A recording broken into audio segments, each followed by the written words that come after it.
आप सबका बहुत बहुत धन्यवाद।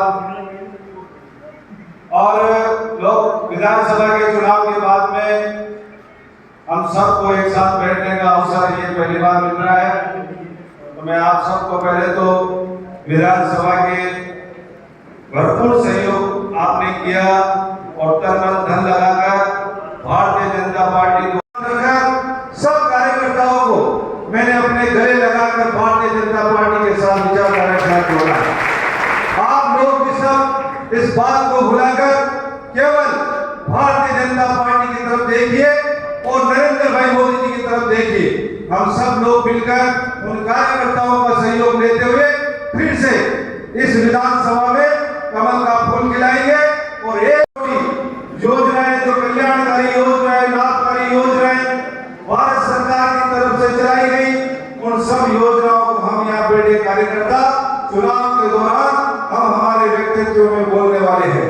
और हम अभी पूरे विधानसभा, पूरे राजस्थान क्षेत्र में विकसित भारत संकल्प के कैंप लगे थे और हमने सबने नरेंद्र भाई मोदी जी के द्वारा चलाई गई कल्याणकारी योजनाओं को हमने गांव की सम्मान की और समृद्धि की जिंदगी जिए, उसको भी हमने चिन्हित किया है और नरेंद्र भाई मोदी जी ने उसको भी सम्मान दिया है। हम सब लोग उन सब बातों को जनता के बीच में रखेंगे और भारत सरकार की योजना बताएंगे। इस बार केवल आदरणीय रावत जी साहब, आप ही के हापरा में ही रहने वाले हमारे लोकसभा क्षेत्र के लोकप्रिय सांसद महोदय आदरणीय सुभाष गढ़िया साहब, अभी जिनका हमने उद्बोधन सुना, जिस प्रकार से उन्होंने 3 महीने में जो कार्य किया उसका लेखा जोखा आपके बीच में बताया।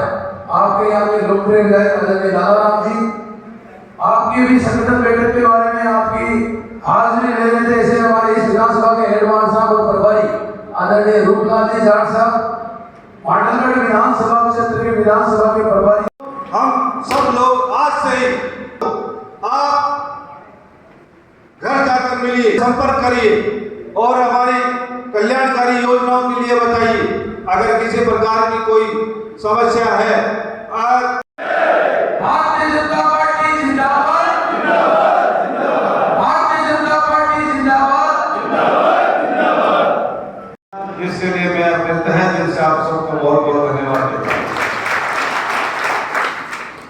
आप सबको पता है कि हमने यहाँ बैठे सभी कार्यकर्ता विधानसभा में सक्रियता के साथ में आप सबने काम किया। आप सबको पता है कि हमने चुनाव कैसे लड़ा। अब वो जो कुछ भी वाक्य रहा होगा मैं उसमें जाना भी नहीं चाहता और इस अवसर पर मैं उसकी कोई चर्चा भी नहीं करना चाहता। लेकिन जो हो गया,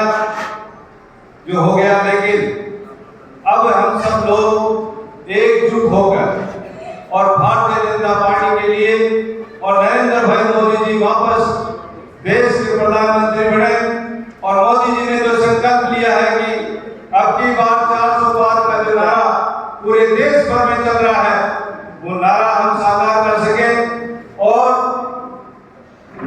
भीलवाड़ा लोकसभा सीट को हम अच्छे मतों से जिताकर हम भेज सके। पिछली बार 25 की 25 सीटें जिताकर हमने लोकसभा में सदस्य भेजे थे और उसमें सर्वाधिक मतों से जीतने वाले हमारे भीलवाड़ा लोकसभा क्षेत्र था। इस बार 25 की 25 सीटों पर हम जीतेंगे तो सही, लेकिन आंकड़े हमारे जीतने के जो है वो बढ़ने चाहिए। उसमें से हमारा दायित्व लोकसभा का भीलवाड़ा का है। हम सब कार्यकर्ता मिलकर एक एक वोट को निकालकर हम 7वां विधानसभा से आपने 59,200 कुछ वोटों से आपने जीताया। लेकिन मेरा आप सबसे आग्रह है कि इस बार जो 40,000 वोट इधर उधर गए थे, उन वोटों को वापस